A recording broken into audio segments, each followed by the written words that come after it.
The David Pakman Show at davidpakman.com. All right, we've got a packed bonus show for you today. First and foremost, I predicted we would have very good fact-checking about Pat and my confusion yesterday regarding why you need a birth rate of 2.5% to sustain the population versus just not 2.5%, of 2.5 children per couple versus 2 to sustain the population.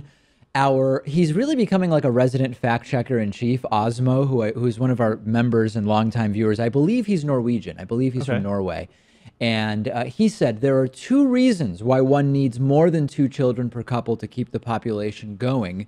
First, more boys than girls are born, and only the girls count in terms of repopulating because men currently don't birth children. More boys than girls? I thought it was the other way around because isn't the population like 51% female? But that's because women live longer. Okay. Yeah. And I think even if that, well, actually, you would assume it's basically 50-50 in terms of births. But right about. Because women live longer, you have more women in most countries. That's number one.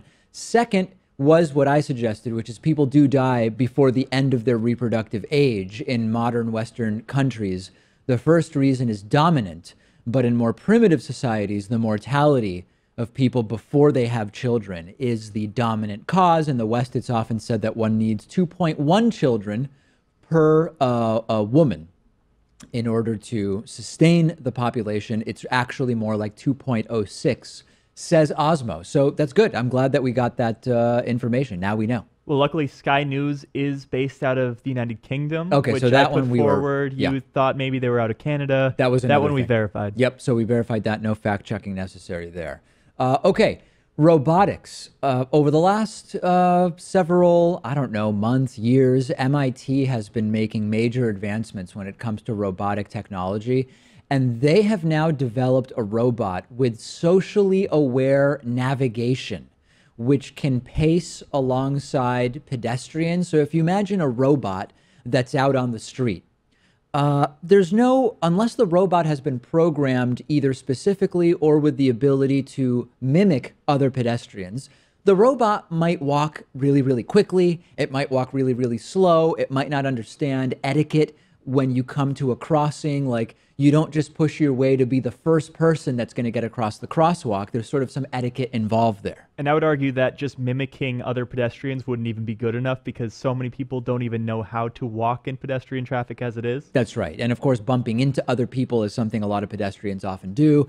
I kind of hate walking in crowded areas. In Buenos Aires during my vacation, there was a big issue because it's such a crowded city. Yesterday at Fenway Park, where I went to a concert, which I'll talk about a little bit later, also a major issue. So anyway, yeah, the last thing I would want is a robot learning from your average pedestrian how to walk around, because many people seem not to be able to do it. So now MIT researchers, scientists have programmed this robot to know how to generally keep to the right when walking, how to pass someone on the left, how to maintain reasonable space between you and other people that are walking around, how to change direction if all of a sudden you have a group of 4 tourists who decide it's okay to stand shoulder to shoulder, blocking an entire sidewalk for some reason. I don't know why anyone would think that that's appropriate. Anyway, the robot would be programmed to know how to manage those situations. This is a robot that's like a knee-high kiosk on wheels. That's the style of this robot. Yeah, I like this because there's so many intricate rules to pedestrian traffic. Like, you assume that you're supposed to keep to the right, but obviously there are exceptions. So if you're walking down a sidewalk and there's someone approaching you from the other way, let's say they're about to walk into a tree, so they have to change course. Maybe they have to walk in the road. Maybe you should give them some room. Yeah, you should give them some room, but you still assume that you have the right of way because there's nothing in your vicinity that you're about to walk into. Sure. But what if it's, say, an elderly person or someone with a stroller, someone that's in a wheelchair? Yep. It just assumed that you're supposed to be the one to yield and let them go around. That's right. And I would imagine that the robot would be able to even pick up those subtleties that sometimes, even though you seem to have the right of way, you should still wait for the other. Yeah, I mean, I don't know. That's a pretty specific situation. That's like with the autonomous... Whoa, I just punched my mic. That's with the autonomous car thing where we talked about this thing called the Pittsburgh left, where I guess this originated in Pittsburgh, where if you are at a red light and it's two-way traffic, yes, and you want to make a left turn, unless you have a green arrow, once you get a green, you yield to oncoming traffic and only make that left when you are able to. Right. The Pittsburgh left is, I guess, a convention whereby oncoming traffic allows one car to make that left on a green light, not a green arrow, on a green light, to at least get one car through and move that along. That's a pretty complex thing for autonomous technology to understand. Oh, no, I allow that too, because that allows the other cars behind them to get through as well. Yeah. And usually the person making their left is the one that's paying attention to that light changing right away, so they can just skirt the other traffic as soon as they can. Sure. So I'm all for that. And I understand there are some intricacies, of course, to road traffic, but it just seems like pedestrian traffic, there's more of them. And if we can get to a point where robots can navigate pedestrian traffic, it just seems so obvious to me that autonomous cars are going to be a thing in the next few decades. Oh, absolutely. Yeah. And this, by the way, reminds me, there was one story I forgot to tell from my trip to Argentina, and I'm prepared and actually welcome memes or photoshopped images related to this. I helped an old lady cross the street in Argentina. I literally did. And you hear that as a sort of urban tale of I don't know what you would call it. It's like a merit it's not badge for a chivalry. Boy Scout. Yeah, it's sort of like a Boy Scout type thing. I had just gotten back from my trip to Mendoza, so I was going through. I landed at 7 p.m. and I had to be at dinner with my aunt in a different part of the city at 8:15 p.m. So I was scrambling with my luggage, and my girlfriend was following behind. I always walk way faster than her, and she's constantly irritated that I'm like flying through the city and whatever. And then I get to a corner, and there's a woman there, and it turns from don't walk to walk. And the woman looks at me, and immediately I'm prepared for some kind of panhandling, because it's so common in the city of Buenos Aires. Somebody wants something, whatever. And she says, "Can you help me get across?" And she was kind of hunched over, clearly had a back problem, and very thin and frail. And I said, "Oh, sure." And I said, "How do you want to hold my hand or what?" She says, "No, it's better if I just kind of like hold on, like kind of rest some of my weight on your forearm." I thought you were going to wrap elbows around each other. No. Well, I was very clever, but I had a backpack on and also a rollerboard. Okay. So no, so she just basically hung on, and I got her across the street, and she said, "If you can get me to that wall, that would be great." Now, I don't know what she did next. Like, I don't know how long her journey was going to be. Presumably she was comfortable walking on sidewalk by herself. But I did it. And I felt pretty good about it, I must say. Yeah. I feel like if your good deed of the day is done then you can go back to doing whatever you want after that, because you got that out of the way. Then I took a cab ride and didn't tip, because I feel like, why do I have to tip? I just helped an old lady across the street, you know? No, actually, tipping in cabs in Argentina, not very common. And I didn't really take any cabs. I think I took 2 cabs the entire time. Okay.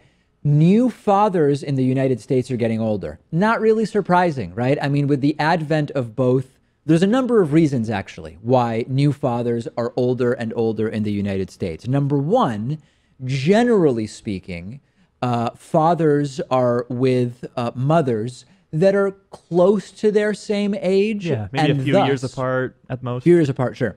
On average, of course.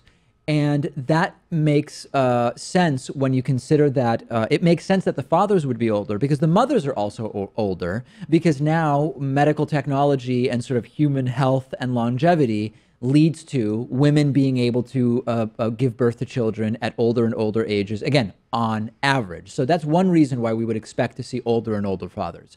Another reason is student loans and the economy at large and 40 years of wage stagnation.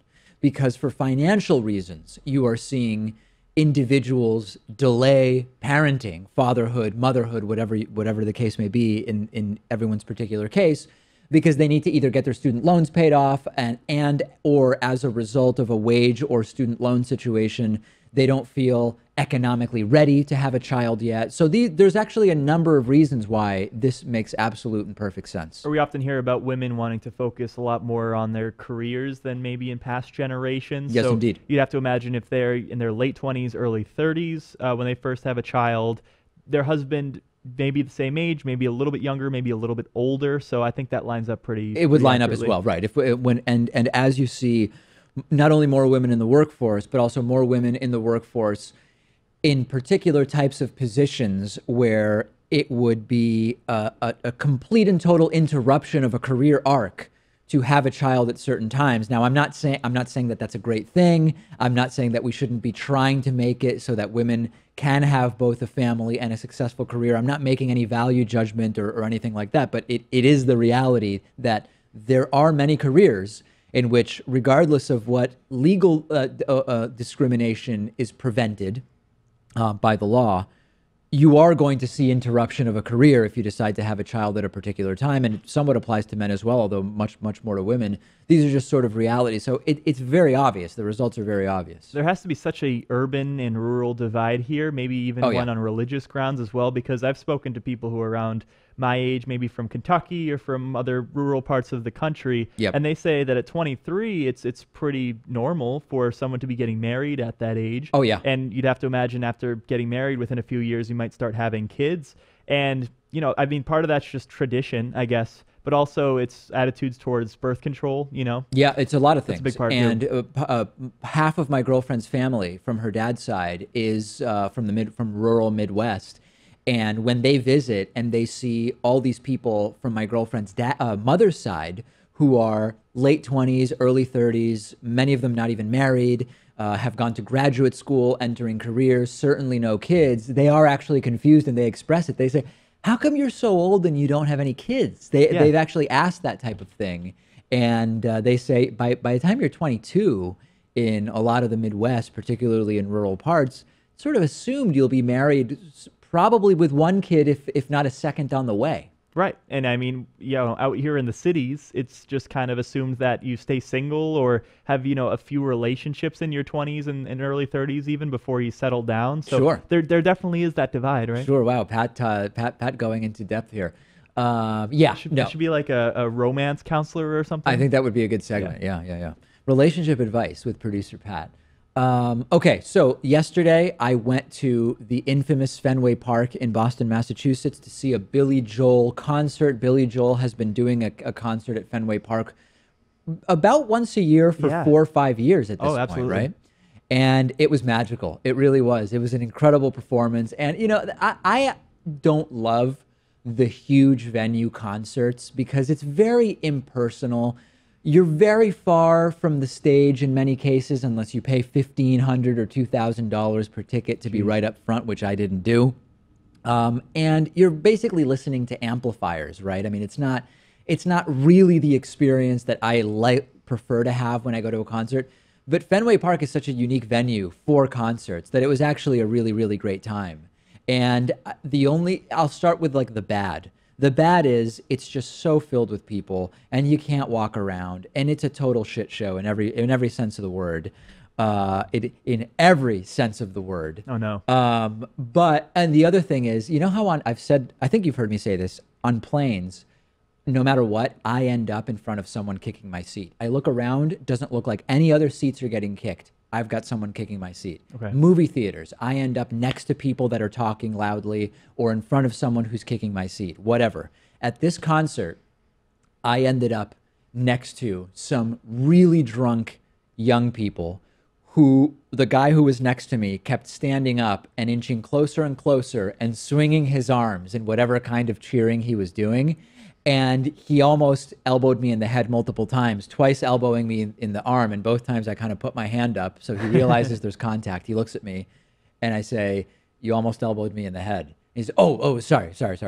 And then he moves away like a foot or two. Yeah. And then within a minute, he's back on top of me slowly and swinging his arm away. And the same thing happens. And I said, you almost elbowed me in the head again. Now, here's the amazing part.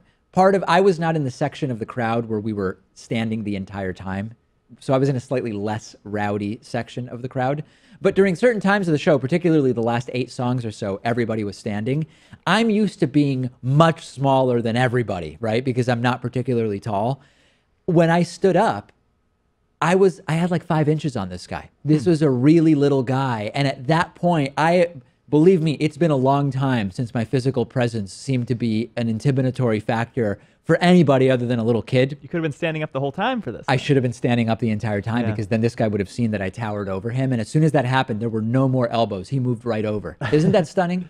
I think it's stunning just because you wouldn't expect a Billy Joel crowd to be so rowdy. Yeah, that's true. true. I mean, the guy is probably in his 60s at this point. This isn't like it's a Red Hot Chili Peppers concert or a Jay-Z concert. Needless to say, though, he did a little AC/DC. He did some Eagles covers, a Led Zeppelin cover. It was great. He does all the hits. He joked, "I don't have any new stuff to play for you," to which everyone cheered. People wouldn't listen to that stuff anyway. Right. Yeah, people want to hear the hits. So anyway, great concert. That's it for today's bonus show. The David Pakman Show at davidpakman.com.